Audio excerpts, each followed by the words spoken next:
Macabre. Misfortunes.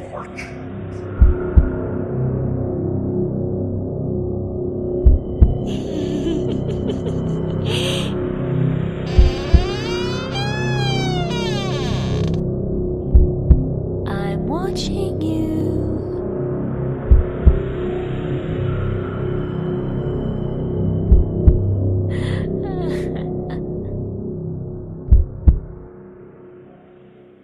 I am right behind you. Hey guys, welcome to episode 99 of Macabre Misfortunes. 99. You be fine. Let's do something special for 100. Yeah. Probably not, though. Oh, stop. It'd probably just be same thing we always do. Well, thanks for being honest. All right, Tracy. Sometimes you go into your workplace and you expect it just to be a regular working day, nothing out of the ordinary, right? And that's the way it should be. Well, that's probably what Roy Harris was expecting on September 20th, 1987, when he came to work at Georgia Pacific's pulp and tissue mill in Bellingham, Washington. So Roy gets into work. He starts off his day the way that, he normally does. Then at 5:21 a.m., there's a smoke alarm going off in one of the mill's 10 boilers. Oh, well, that doesn't sound good. These boilers preheat the steam to use in the mill. This is how they get most of their energy at the mill, is through these steam, smokestacks, so to speak, okay? So that's what we see when we see the smokestack? In some cases, yes. So these boilers are large, as you could imagine, and they do regular checks on them, but some of them don't have to be checked as often as others because they get used more than others. So they don't use all 10 all the time. Okay, gotcha. So the alarm was in boiler number 9. Of course, And- the whole end of the world. And that is one of these ones that are rarely inspected as far as, people going into the area. So the boiler was a 10-foot square steel structure with a 4-foot wide lid that was usually left open. Okay? Mm-hmm. So Roy Harris climbs to the top of the boiler and he looks inside. And he was shocked to see a partially skeletized, carbonized human corpse. Did they not realize they were missing a worker? What happened? Well, and those words, by the way, actually technically it was extensively carbonized human corpse. Oh. But that was the verbiage given from the coroner's office. So the victim had evidently been alive when they entered the boiler and essentially was roasted to death. Oh, my goodness. That boiler would reach a top temperature of about 380 degrees, so about the same as an oven for cooking most stuff. The body had probably been there from 2 weeks to 4 weeks. So Roy notified plant supervisors as well as the Bellingham police officers of what he had discovered. So, of course, county medical examiner Robert Gibb was called on site by the authorities. He said that this was not one of his favorite afternoons. Oh, I can imagine. Hey. Yeah, don't. Pig poke, you owe me a Coke. What did you say? I said, pig poke, you owe me a Coke. Pig poke. Yeah, you never heard that? No, I've heard pinch poke. Oh. Oh, maybe that's what it is. And I've heard pig in the poke. Oh. But I think you tried to combine a couple of things there. Sorry. So the victim would not have had an easy time actually getting into the boiler, as you can imagine. I'm scared to death to get in there. Well, there'll be something we're going to talk about a little bit later that might open your eyes to some things. So we'll see. So anyway, they said they would have had to climb 3 flights of stairs, so you already would have been out. No, I'm done at the first one. Or ride a conveyor belt to the top of the roof plant, and this conveyor belt goes almost straight up. Ooh. So they would have had to do that. I just laid on my stomach and then gone up. From there, they could have either used a ladder or to reach up to the top, or they could have climbed up using the pipes as handhelds. Ooh, which one did they choose? Well, how are we supposed to know? Oh. Did you not hear about the body being roasted and dead? They weren't talking much after that. Oh. Although the plant had relatively little security, the boiler number 9 was actually largely hidden and was isolated kind of out on its own.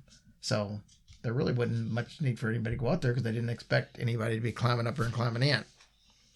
All right, so the plant superintendent said that you would have had a better chance of winning the lottery than falling into that boiler. Dude. The autopsy was able to determine, now I'm going to use this loosely. The autopsy was able to determine that the corpse was a male between 25 and 35 years old, 130 to 150 pounds, was between 5'8" and 5'9", and had small feet for that size person. It was a size 8. So how would they know how much he weighed? I mean, how can you determine that when their because the body... meat's all gone? The body, it didn't say it was all gone. Oh. It just said it was, remember the part where I said they said it was extensively carbonized? Yeah. That just meant it was almost like charcoal. Oh. So they could probably assume, because they got most of the body there. So they know the height. Oh, They know the shape of the body. And they could probably just say, okay, this many liquids has been gone out of it. So if you add that back in, this is about what it is. And that's why there's probably a 20 pounds difference. Oh my gosh. I didn't know that he had meat on him. How is that possible?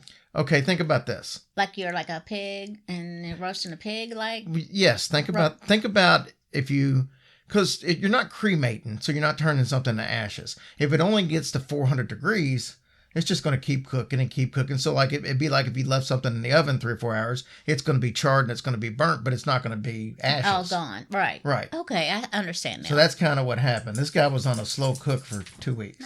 2 weeks. Maybe 4 weeks. Oh my gosh. Bless his heart.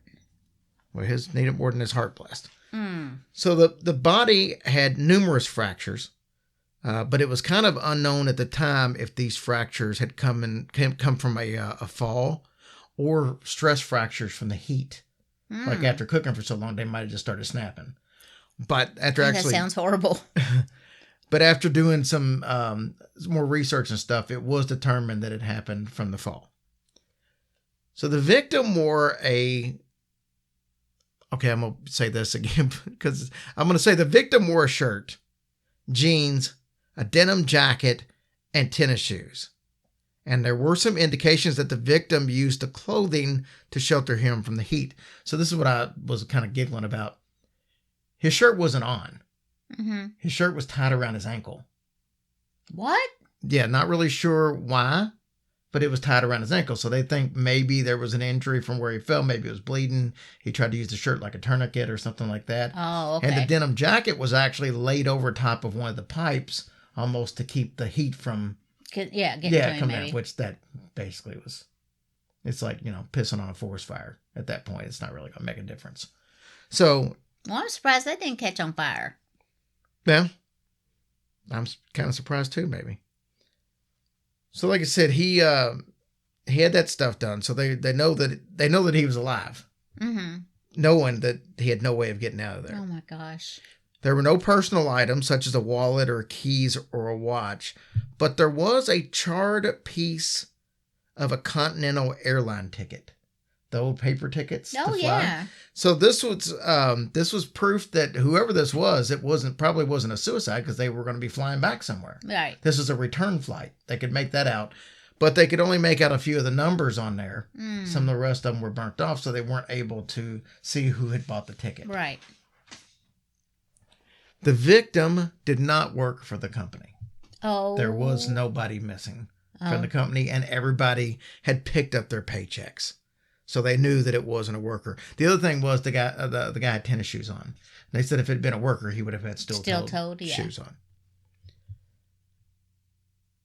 So maybe he was running from something and decided, hell, they'll never look in here for me. I mean, I guess everything's a possibility. So the police did a composite sketch of this guy. Well, they go by, they can do assuming, I mean, they can make certain assumptions. And they had a picture of the guy. He was had really short hair. He had no eyebrows. I'm just kidding. He had short hair, but he had a really big nose. He had like a long. Well, how are you going to have a big nose and little feet? I don't know. This poor soul. But he did have a big nose. So they put the sketch out, and nobody comes forward. The funny thing is, they actually did another sketch, actually based off his skull, a couple of years later. Uh-huh. So this is, I don't know if they did some kind of computerized stuff, but they did a sketch based off of his skull, and it still had a big nose and everything. It did look a little different, but still nobody came forward to see who this person was. So kind of crazy. I'm not laughing at this poor gentleman, by the way, you guys. I think I giggled because a lot of it was ashes or whatever it is. And I was thinking, how in the hell are you going to make a picture off of that? It's like that guy with the, that thing you put the magnetic on the ball guy. Oh, yeah, things, the hair. Yeah. But this guy, it's just a horrible way to die. Yeah, I could see them sketching that out. And then how does this look? It looks like bratwurst that just came off the grill. Oh my God! What year was this? Did you say? Well, 87. Okay. So, all right. Here's the other thing. Whoever it was had extensive dental work done, but they were never able to match it up. No kidding. Based on the dental work. And I still don't know how they do that. I just don't. I don't either. If they don't know who you are, how the hell they know who your dentist is? I don't get that. I mean, it's a wonderful thing. Well, I thought all that stuff went into like a national database, like DNA. So when they put this up, it would find matches like they do fingerprints. Oh. So I think when a dentist does dental work, I think all that gets uploaded into a national file. Oh, but I don't know that for a fact. Oh, well, I don't think they get on the phone and start calling every dentist in town. Hey, do you have a customer that had, like a platinum grill? And yeah, I don't think they do that. Well, it's amazing how they do it, though. So, Tracy, there is a possible twist to this story, and I'll tell you more about that right after this quick sponsor break. All right, Tracy, 2006, almost 20 years later. God, that sounds crazy. A potential clue emerged. No way. There was a steam engineer at Western Washington University. His name was Richard Stevenson, and he had some possible information on this case. Now, you're going to think this seems kind of funny, being 19 years later. Right. But he said, in the late summer of 1987, he had given a tour of the steam plant where he was to a visitor.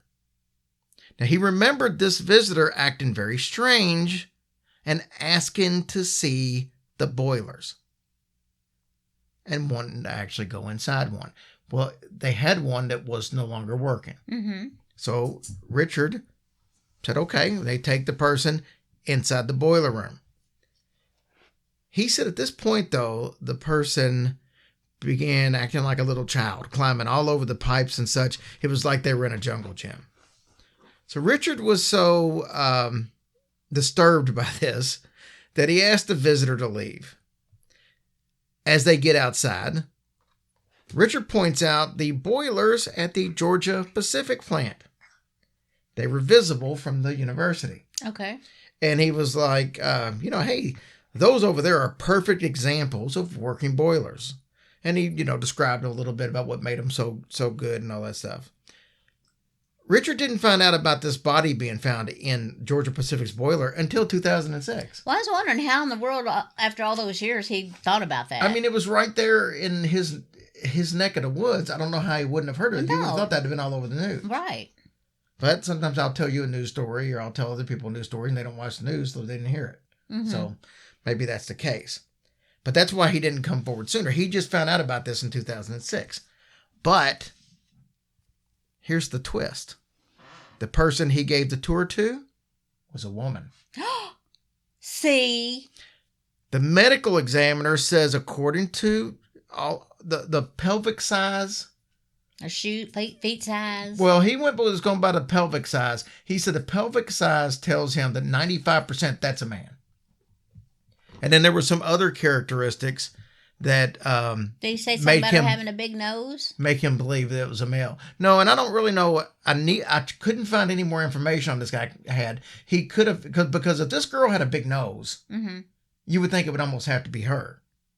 But to this day, the person has never been identified. You're kidding. But to me, the size 8 feet. Right. This was in the summer when he gave the tour, and September 20th was when the body was found. He said it was late summer. They said it was there 2 to 4 weeks.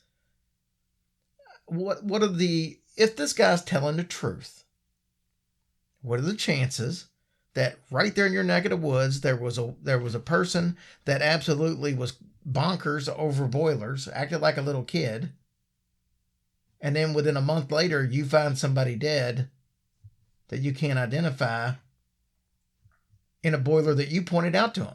So you're saying he might have had something to do with it? No, I don't think he had anything to do with it. I'm just saying the chances of that being a different person it would be astronomical. Yeah. If he's telling the truth, that would almost have to be the person that he gave. Right, but I mean, why would he lie? I mean, why would he? I mean, what's he going to get out of that? I don't know. People confess to murders and stuff all the time that didn't do it. Yeah. People do stuff for attention. So, heck on. You know, you could play devil's advocate and say, how did he not know that happened 20 years ago? It had to be a big story. Well, I mean, you would think that would I don't know. Come up in conversation somewhere. So I don't know if he's telling the truth, if he's not telling the truth. I don't know if he had a record of who that person was, because you would think if you got a tour to... Yeah. I would think if you gave a tour to somebody, maybe they signed in or something, but maybe they didn't. Maybe it was just somebody that was wandering around campus and asked you a question. I mean, I took a tour of that church and the guy didn't get my information. Well, that's true. Wow. That is so crazy. She must have been on, like, drugs or something, maybe. Or maybe she just had a mental condition. Well, that's true. She could have. I mean, I know people that are fascinated with different situations, but a boiler system... No, that I don't get. ...has never been one that I've seen somebody have a fascination with. But I don't know. Maybe she went to engineering school or something. And I hate that for her. Yeah. But to me, that seems like it would have to be her, especially with the size 8 shoes. And let's be honest. You know, I understand that a pelvic size could be an indication of men or women, but, you know, not everybody is built the same. No, not at all. You know, some people, you know, when if it was the girl, she was 5'9", that's kind of tall. Mm-hmm. So. Lucky. I don't know. But that's a crazy story. That is a very crazy story. And I just can't, it's a shame that they can't, you know, figure out who it was, at least for relatives or something. Right. Wow. Hmm. So do we want to end this one with a joke? Oh my God. I don't know. Yeah, let's do it. Oh no. I'm sorry, y'all. All right. So there's this woman walking around the grocery store and she's gathering stuff, putting in her cart. Well, she notices there's a guy that's, you know, looks like he's a little bit inebriated, maybe homeless, walking around. So she's kind of trying to avoid him, right? Yeah. Well, next thing you know, she's in an aisle, he's in the aisle. So she switches to a different aisle. This happens 2 or 3 times. She's perturbed. She just gives him a snide look. And it's obvious she don't want to have anything to do with the guy.